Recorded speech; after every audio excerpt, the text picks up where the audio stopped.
Сүйүктүү биздин хадис угарман, күнүнө бир хадис долбоорубуз мындан ары уланмакчы. Адаттагыдай кызматыңыздабыз.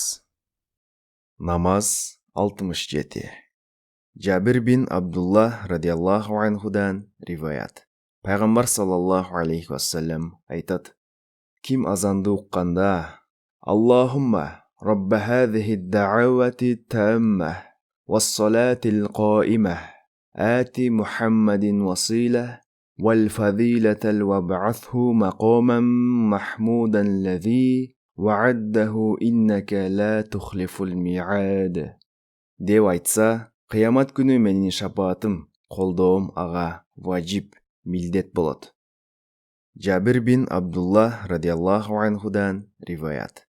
Пайгамбар саллаллаху алейхи вассалам айтат: Ким азанды укканда: Аллахумма رب هذه الدعوة التامة والصلاة القائمة آت محمد وصيلة والفضيلة وابعثه مقاما محمودا الذي وعده إنك لا تخلف الميعاد.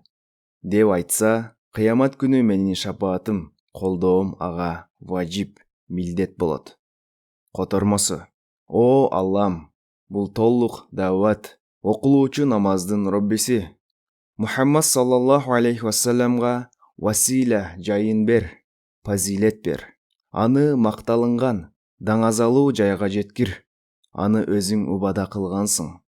Албетте, убаданы сен эч качан бузбайсың. Бухари, Байхаки.